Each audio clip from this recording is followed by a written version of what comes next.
Buongiorno a tutti,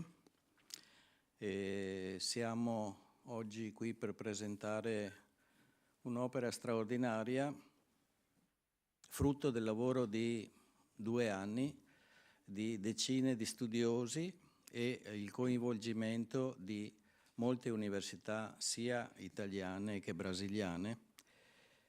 Questo volume è i 150 anni dell'immigrazione italiana nel Rio Grande do Sul, curato dall'Università di Caxias do Sul.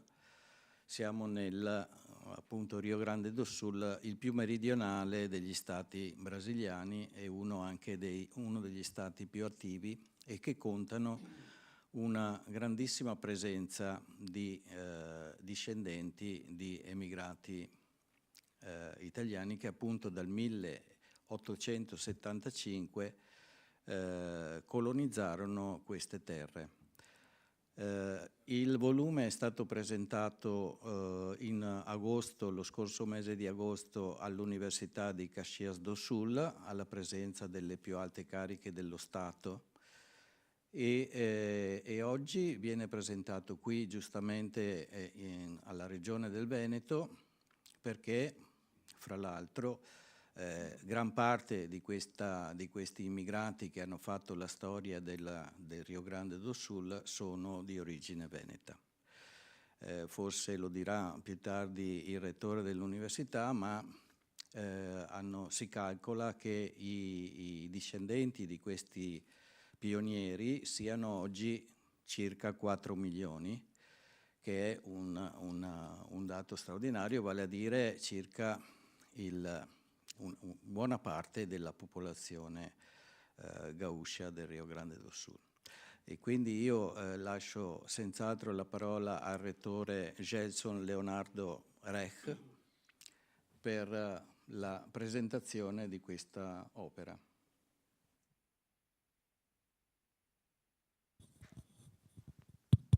Buongiorno Paolo, buongiorno a tutti. Buongiorno Presidente Ferruccio di Vicentini nel mondo, Gelson Castellà, il nostro mecena, il nostro patrono che ha aiutato, ha supportato finanziariamente il nostro libro. A tutti i miei colleghi, professore Tessari, professore Cescon, la professoressa Elisa e la donna di Gelson, Roberta. E allora vi ringrazio per questo momento importante di presentarvi un libro che è stato fatto per molti ricercatori brasiliani e anche ricercatori italiani di 8 università italiane, anche altri ricercatori del Brasile e del Stato di São Paulo, il Rio Grande do Sud e Santa Catarina. Ma comincio a dire a voi, a tutti voi, che siamo felici di essere qui in questa regione dove la mia trisnonna è nata. Allora, dopo 150 anni sono qui e mai pensato di essere qui parlando di questa storia che i miei antenati hanno vissuto. E adesso sono il rettore di un'università e vorrei presentarvi la nostra università, che è una delle più grandi università in Brasile, e faccio vedere un video di pochi minuti, per piacere si può mettere.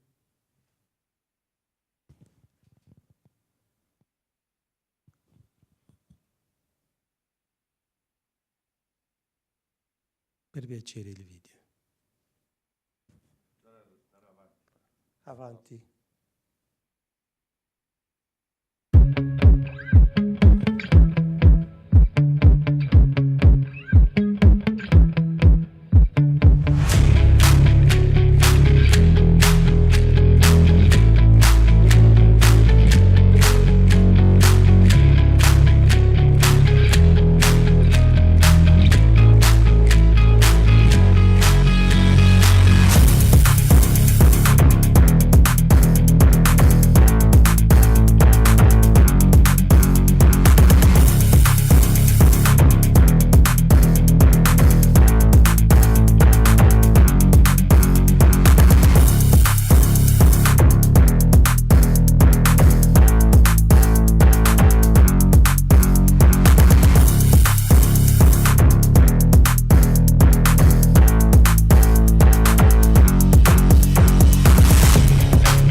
questa è la nostra università che ha fatto questo lavoro di ricerca e noi pensiamo di fare la presentazione del libro, ma prima dobbiamo vedere cosa stiamo parlando. Stiamo parlando su un evento, un avvenimento, una storia molto grande. E chiedo al professore Tessari di fare un riassunto di questa storia per tutti noi. Io so che i presidenti di Vicentini nel mondo, i tanti altre persone sanno questa storia, Gelson, Castellari, tutti noi sappiamo, ma ho sentito questa mattina nella macchina che mi ha detto il signore, come si chiama?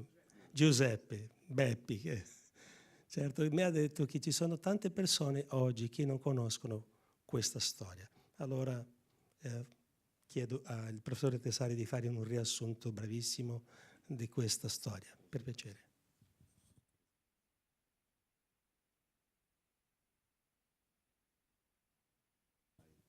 Il prossimo, per piacere, o il controllo da me?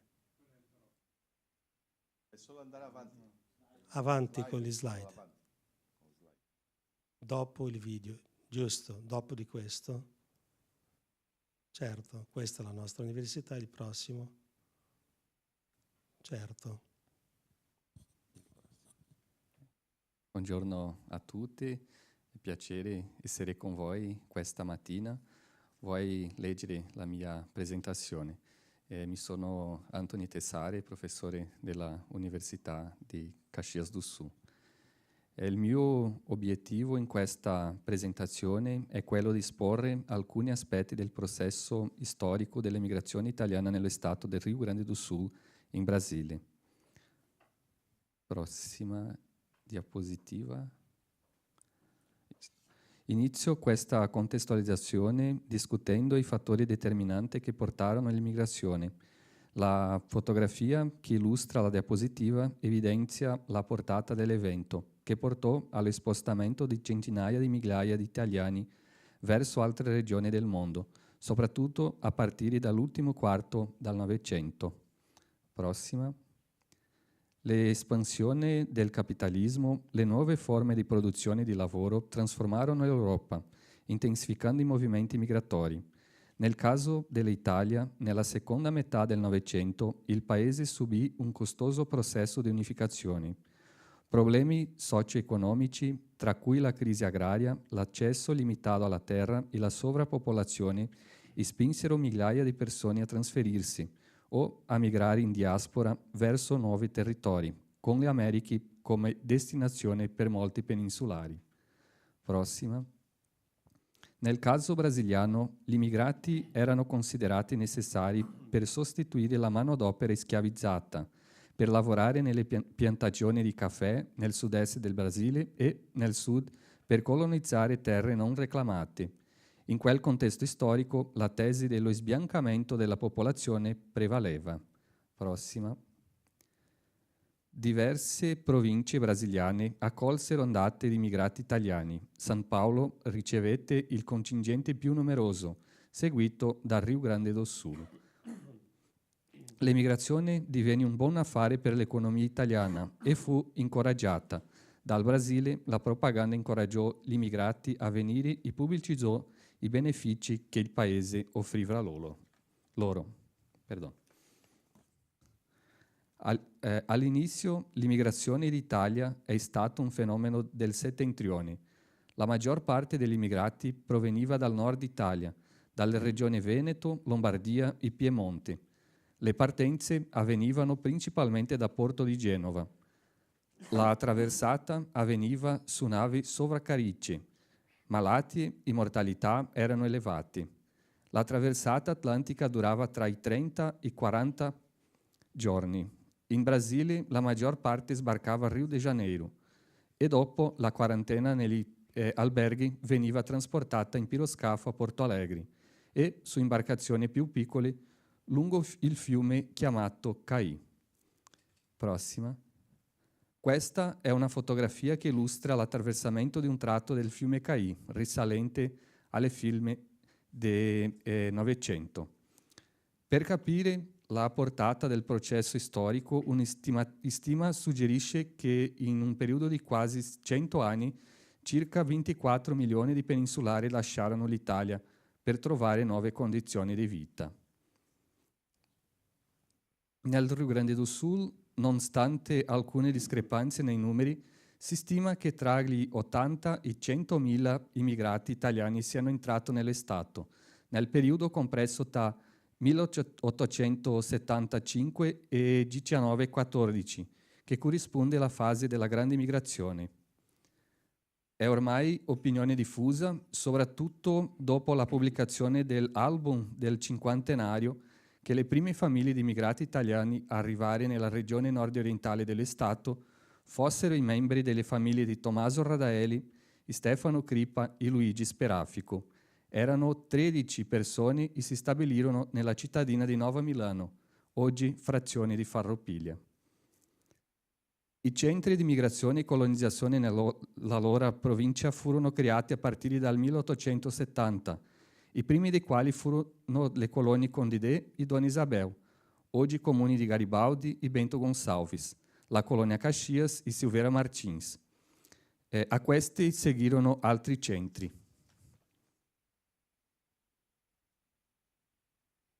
Per comprendere il successo dell'iniziativa, diversi fattori furono decisivi.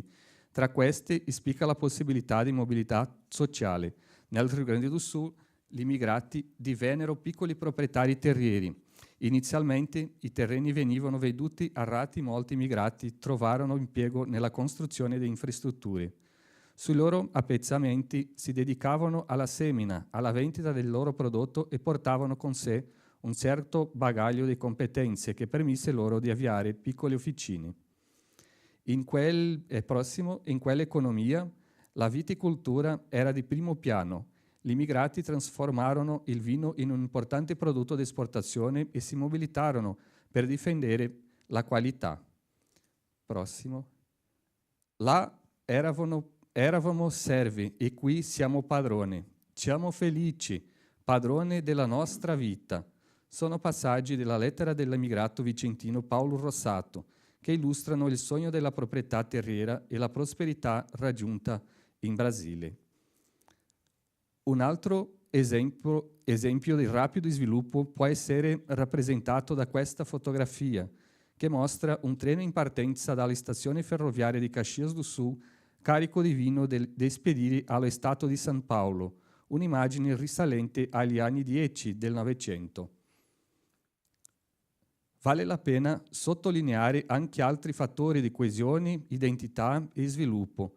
La religione colmò molto lacune lasciate nell'antica patria e questo argomento sarà sviluppato da seguito da professor Everaldo Cescon. La famiglia, il prossimo, la famiglia e il lavoro erano tra i principali valori coltivati dagli immigrati. Svilupparono per necessità la capacità di risparmiare e allevare una prole numerosa. Li aiutò a piantare, raccogliere e prosperare. La identità italiana si diffuse tra gli italiani all'estero in vari modi, uno dei quali fu l'istruzione. Prossimo. La stampa era un mezzo per diffondere idee e informazioni.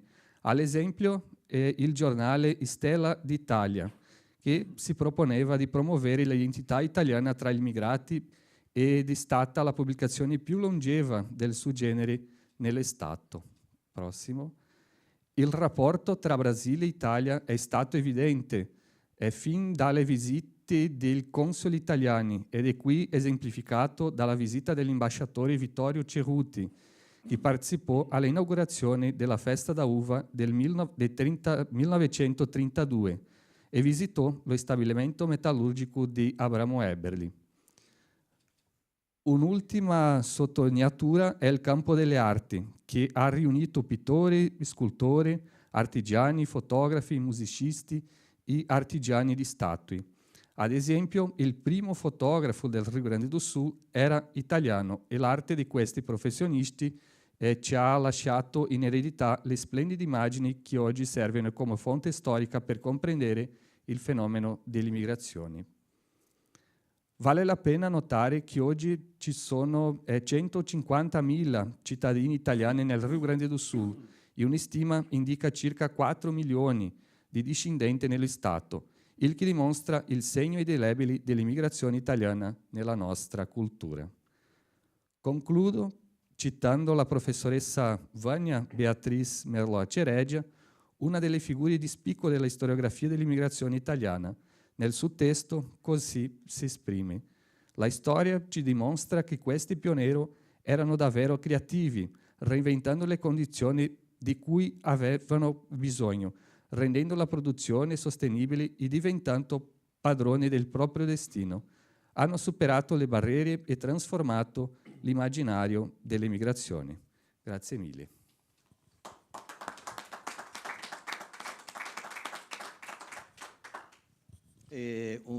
Volevo solamente dire che in questi giorni la delegazione dell'Università di Caxias do Sul nel Veneto presenterà il volume, ieri lo ha fatto all'Università di Padova, con la quale l'Università di Caxias do Sul vanta una lunga tradizione di collaborazioni.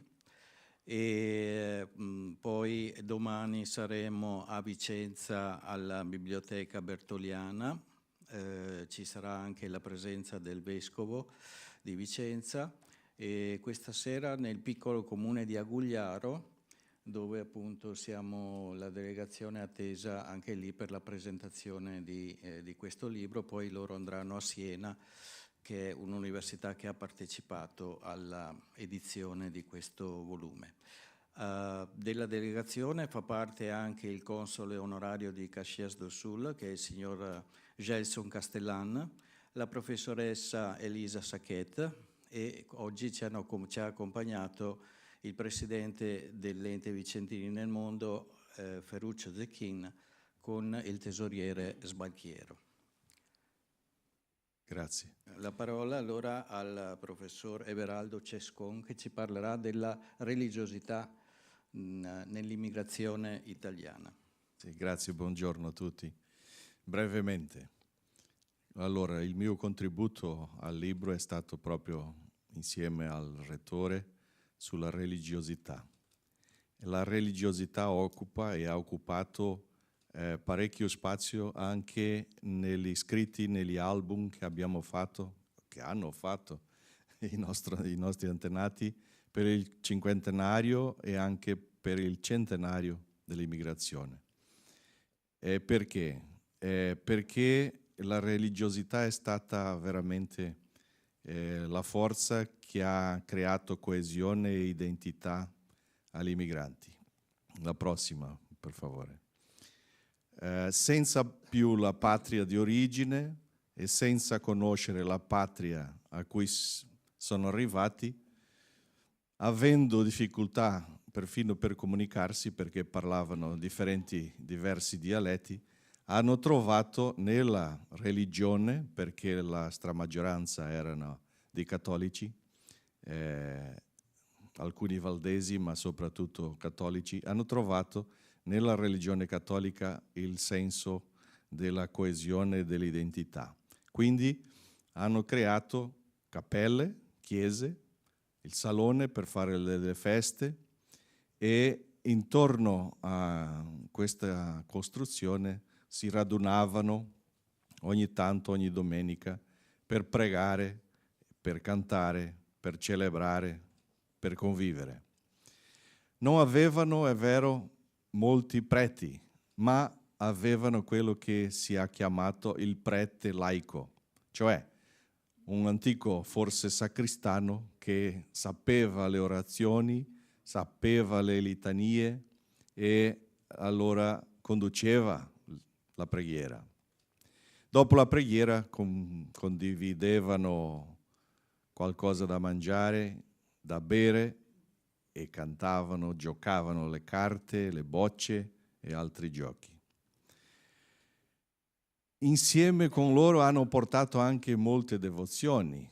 In particolare devo risaltare due: la devozione al santo, quindi Sant'Antonio è presente ovunque, in particolare nei chiamati capitelli, nei capitei, piccole costruzioni al margine delle vie o negli incroci. Ci sono nella nostra regione più di 500 di questi oratori, e anche la grande devozione alla Madonna di Caravaggio, che sappiamo bene c'è il santuario qui vicino, proprio a Caravaggio, vicino a Bergamo. E là è diventata una grande devozione. Il santuario riceve ogni anno oltre 1 milione di pellegrini di tutto il Brasile. Quindi la religione è stata proprio un evento che ha creato coesione e ha conservato l'identità di questi immigrati. Grazie.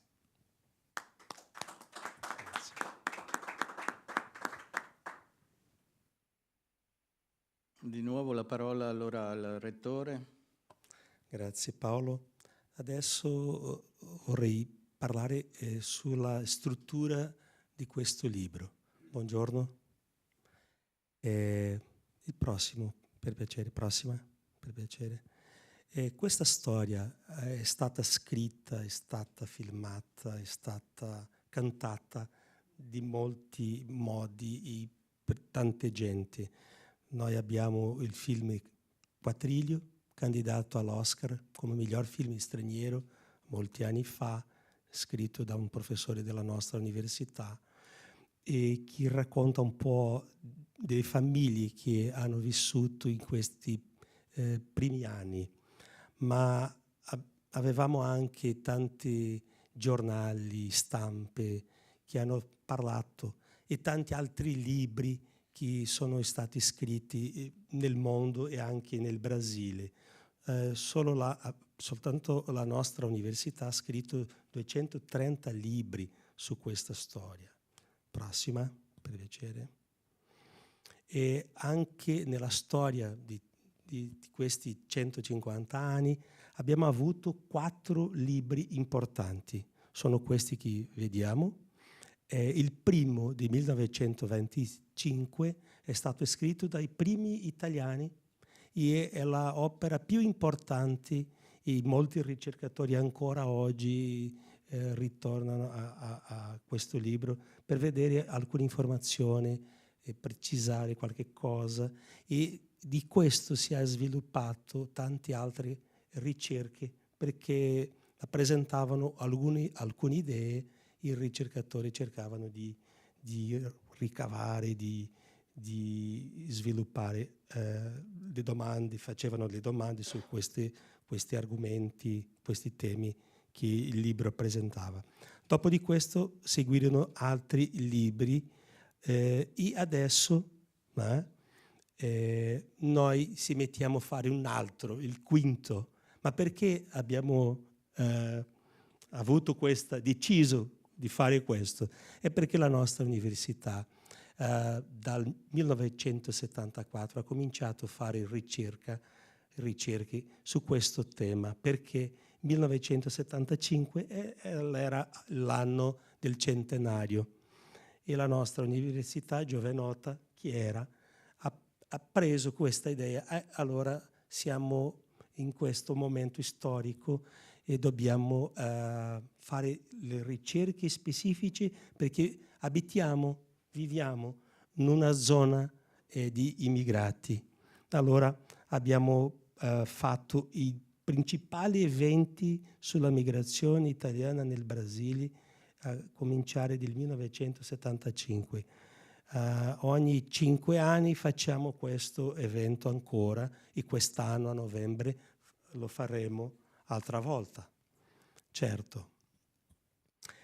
Ma anche negli anni 70 abbiamo costruito, istituito, creato, scusatemi che il mio italiano non è molto buono, ho imparato un po' di italiano nel seminario, dopo ho imparato un po' di dialetto con il mio papà e con la mia mamma, e adesso non so neanche l'italiano, neanche il dialetto, ma certo mi piace molto parlare con voi, parlare l'italiano.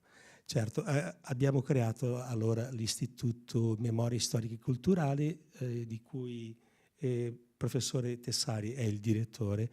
Alla sinistra, alla mia sinistra, e allora alla destra di voi, possiamo vedere il console generale d'Italia Porto Alegre, Renato Rabi, all'epoca. E per questo, diciamo, i consoli generali e anche i consoli onorari, che vediamo qui, il Gelson Castellà, sono molti vicini della nostra università, dall'inizio della nostra università. E i consoli sono vicini ai migrati, alcune volte un po' distanti, dal 1875, quando sono arrivati coi migrati. Allora, prossima. E come ho detto, la nostra università ha fatto tanti libri, perché abbiamo una editrice, 230 libri su questo argomento, su questo tema, non sono pochi. Penso di chi sia l'università che ha scritto in 50 anni probabilmente la maggior quantità di libri su questo argomento. Ma perché siamo messi in questo lavoro? È anche perché abbiamo il corso di storia. Prima della fondazione, della creazione dell'università, che è stata fondata nel 1967, avevamo il corso di storia. 65 anni fa quest'anno il corso di storia nella nostra università, e anche abbiamo oggi il corso di dottorato, corso di master. Prossima, per piacere. E allora abbiamo chiesto al nostro console generale, una buonissima persona, Valerio Caruso, se potevamo, si dice, grazie, potevamo scrivere una opera, la quinta opera importante. E anche abbiamo chiesto alla presidenza del comitato di questa celebrazione, e tutti hanno detto sì, può fare, perché l'università è un'università che fa ricerca buona. Certo, allora vi presento qui il libro, l'album del sesquicentenario, si dice. Abbiamo scelto questa parola per fare la simili con il portoghese, che abbiamo questa parola sesquicentenario. E allora una edizione in box, per piacere il prossimo, una edizione in portoghese con lo stesso contenuto in italiano. Gli autori partecipanti sono 66 ricercatori, anche alcuni membri come Gelson Castellà della rete consolare, che hanno aiutato a scrivere, a fornire i dati importanti per metterli in questo libro. Si può vedere qui molte università italiane. Come ha detto Paolo, ieri eravamo in Padova, nella città dei dottori, oggi siamo nella città dei signori, e Padova è stata un'università importante, è un'università importante riguardo a questo argomento, in studio, in ricerca, ma abbiamo Ca' Foscari da qui, da Venezia, Siena, Sapienza di Roma, l'archivio storico dello Stato, anche del Ministero degli Affari Esteri, e tante persone che hanno aiutato. La prossima, per piacere. A chi si può vedere la stampa, no, come si dice, i marchi delle università che hanno aiutato. Avanti. E come è un libro ufficiale, noi abbiamo anche le parole del nostro governatore Edoardo Leite, di Alessandro Cortese, ambasciatore d'Italia in Brasile, anche del nostro carino console generale Valerio Caruso. Allora, ho detto che abbiamo fatto questo libro in italiano e in portoghese, ma abbiamo messo lì 2 capitoli in italiano. Perché? Perché l'assunto, il tema che si parla è su questo dialetto che abbiamo fatto una lingua ufficiale di 40 paesi in Rio Grande del Sud. Hanno assunto questa lingua come co-ufficiale. Certo, l'italiano è adesso una lingua ufficiale in Brasile anche, e è una mescola di vari dialetti che si parlavano all'epoca. È un'altra lingua che mescola parole portoghesi anche. Certo, avanti. Abbiamo 11 sessioni tematiche, avanti. E non è un libro cronologico. Cerco di dire questo perché non è facile fare 150 anni, l'anno prima hanno fatto questo, l'anno secondo hanno fatto questo, impossibile di fare questo. Allora abbiamo scelto di mettere alcuni problemi, temi classici, con domande di oggi, un pensiero di oggi è com'è questa questione. E abbiamo messo, per esempio, cose nuove, ricerche nuove, documenti nuovi anche. E tutti gli altri 4 libri non hanno parlato, per esempio, di una cosa importante che è stato il fascismo. Abbiamo messo perché gli immigrati hanno vissuto cose che ha connessione con il fascismo in Brasile, che è stata una cosa forte anche negli anni 30. Ho fatto la mia tesi di dottorato parlando del fascismo e le scuole all'estero, per esempio. Io ho trovato tante cose. E allora, questo libro è un libro illustrato, più di 400 immagini, si può vedere qui, avanti. Cerchiamo di mettere tutti i paesi che hanno ricevuto i migranti, ma è una cosa quasi impossibile. Qui si può vedere, ritorna, grazie, le illustrazioni di Aldo Locatelli, un vicentino, e anche la copertina è di lui. Avanti. Certo, abbiamo messo anche alcuni estratti di altri ricercatori, perché è impossibile mettere tutti i ricercatori del mondo che hanno fatto questi studi. Allora mettiamo. Si può vedere anche altre cose, perché abbiamo messo i codici, i QR, si può avvicinarsi di film, come per esempio questi, della festa da uva, musica. Abbiamo messo tutta la collezione di canzoni dei immigrati, sono circa 300 canzoni che abbiamo fatto un libro con le canzoni, con le partiture, le lettere, con la traduzione, la versione italiana. Si può ascoltare America e tanti altri importanti. Questa musica, questa canzone è stata scelta come l'inno della migrazione italiana. Avanti. Abbiamo fatto tutto in Brasile, sì, perfetto. Abbiamo fatto anche una cosa diversa, che abbiamo fatto una opera sinfonica su questa canzone.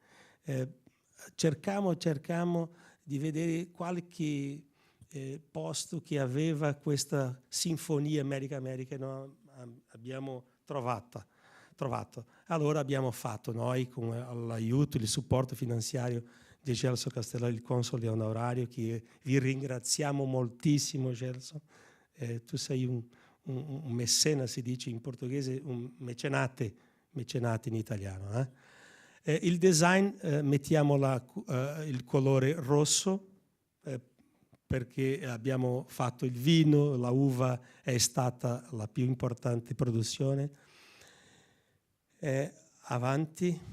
l'uncinetto, abbiamo messo l'uncinetto perché l'uncinetto era il lavoro delle donne nell'epoca.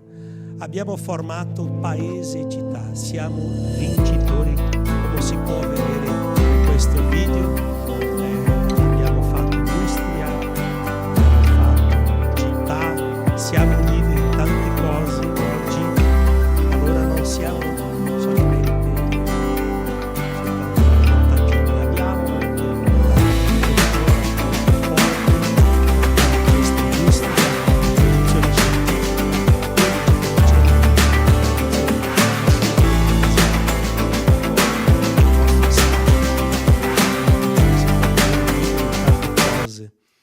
grazie a tutti che hanno aiutato dare il supporto per fare questo libro e hanno partecipato di questa storia, perché la storia non si finisce, la storia continua. Noi siamo parte di questi 150 anni. Grazie.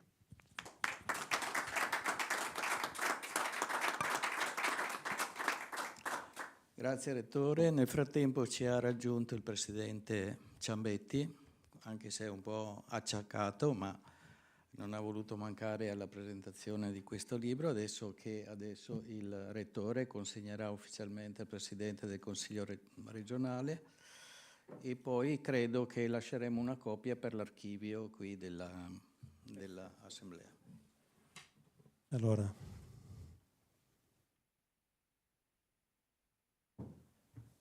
Intanto mi scuso per il ritardo, ma appunto non sono in grandissima forma. E veramente grazie per la vostra presenza qui oggi e anche per la volontà di presentare qui a Palazzo Ferrofini questa importante opera che sicuramente si inserisce nei 150 anni dell'emigrazione italiana del Rio Grande do Sul e in Brasile in generale. È un anniversario che abbiamo più volte ricordato, partendo dall'ambasciata brasiliana a Roma e via via con una serie di iniziative fatte anche qui sul territorio e in particolare qui a Palazzo Ferrofini. Quindi veramente da parte nostra grazie all'Università de Caxias do Sul e veramente un lavoro fatto in maniera encomiabile e che va, come diceva lei adesso, ricordato perché la storia comunque continua e la storia la state facendo voi in maniera importante. Da parte nostra, quando possiamo, e in particolare col collega Luciano Sandonà, quando c'è bisogno di fare collaborazione e anche gioco di sponda, siamo assolutamente a disposizione. Un grazie sentito all'Ente Vicentini del Mondo che lavora con qualità e con progetti di altissimo profilo e lo troviamo con iniziative che vanno appunto dall'Europa al Sud America all'Australia, sempre, ripeto, con iniziative di grandissima qualità e ringrazio appunto il Presidente della presenza oggi. Io mi taccerei e mi scuso ancora per il colpevole ritardo. Grazie. Faccio una consegna a lei, vi ringrazio. Ringrazio per l'accoglienza. Grazie a voi di essere qui invece per Siamo questa cosa. felici di essere qui. Questo momento storico anche per noi è un momento storico che farà parte del sesto album forse. Allora. Grazie. E anche ho la opera sinfonica per un attimo per piacere.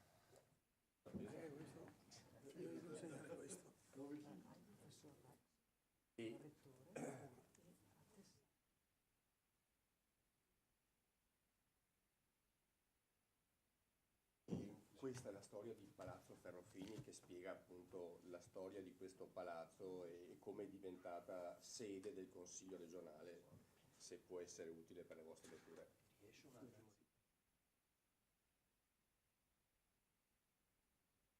Certo.